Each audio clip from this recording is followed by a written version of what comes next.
Sou o caminho, a verdade e a vida.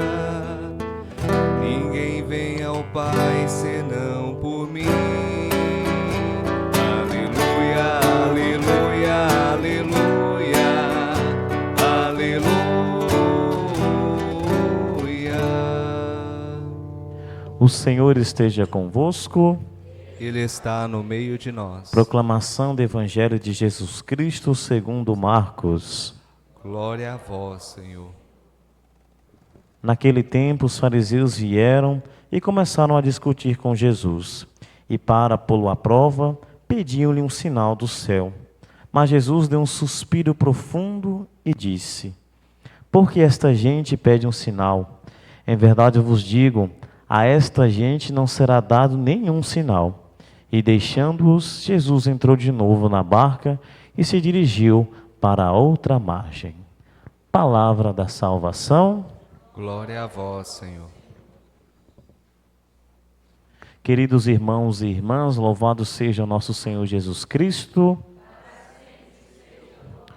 Nós escutamos nesse pequeno relato do Evangelho, bem curto, percebemos a ação de Jesus um pouco dura, um pouco forte demais, não é verdade?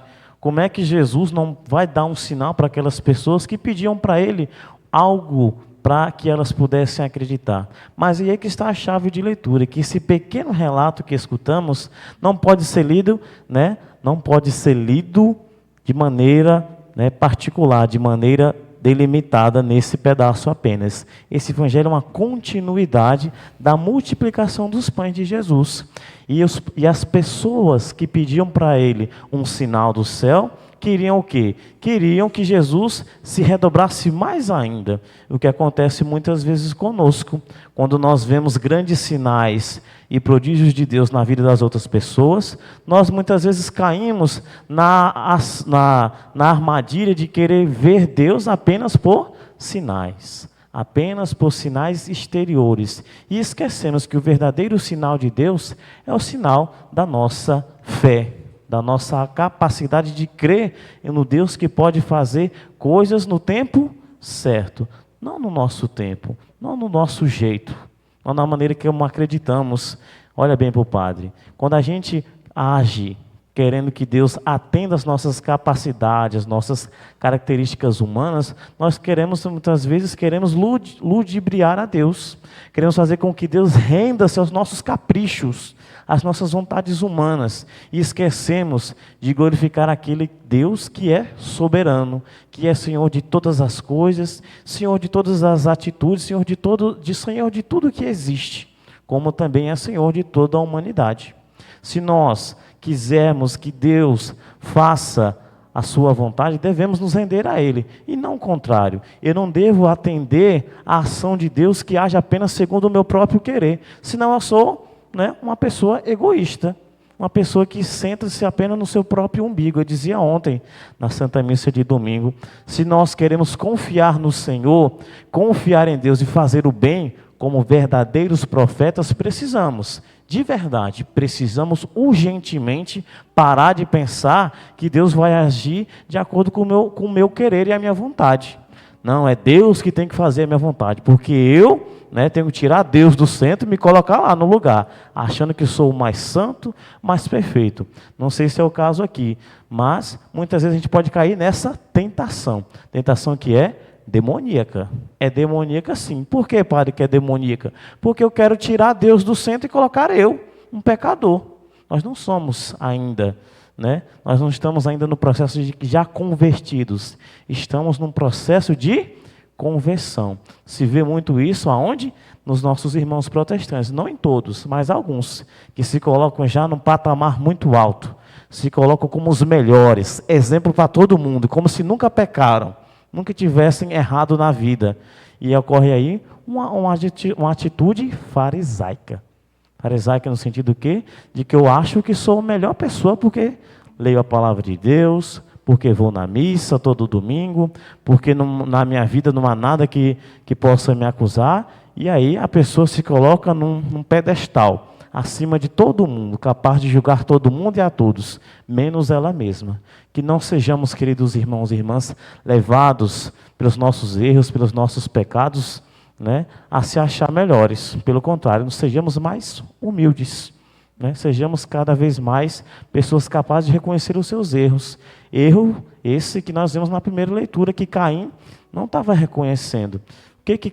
Por que Caim mata seu irmão? Porque se deixou levar pela inveja e pelo quê? Pela cólera, pela raiva. Tantas vezes esse sentimento destrutivo que age em nosso coração da raiva. Ah, se tal coisa não deu certo na minha vida, se eu não consegui meu emprego, se uma pessoa não sorriu para mim, se a pessoa que eu gosto não falou comigo, Maria, o dia acabou. Aí eu tenho que descontar na primeira pessoa que aparece. Eu chego em casa, brigo com a minha esposa, brigo com os filhos, brigo com os meus parentes, porque uma coisinha de nada não deu certo. Olha o que aconteceu com Caim. Deus não olhou para a sua oferta, mas ele devia se alegrar, porque Deus olhou para a oferta do irmão dele, sangue do seu sangue. E o que ele fez depois? Matou o seu irmão. E quantas vezes a gente mata o irmão, não de maneira tirando a vida, de maneira violenta. A gente não mata o irmão assim, mas a gente mata o quê? Falando mal, levando fofoca, disseminando intriga e ainda mais, fazendo com que aquela pessoa saia de errada, saia de ruim da história. Aí a gente mata o irmão também. Infelizmente isso acontece na nossa vida hoje. Isso serve para nós o quê? A ligarmos o alerta na nossa consciência. Quando a gente deitar a nossa cabeça no travesseiro, eu posso lembrar que eu tenho que viver a misericórdia com meu irmão. Se me feriram, que eu saiba perdoar. E se eu ferir, que eu saiba pedir desculpas, que eu saiba mostrar atos de perdão. Assim a gente cresce na misericórdia. Assim a gente cresce na capacidade da misericórdia de Deus, não da vingança.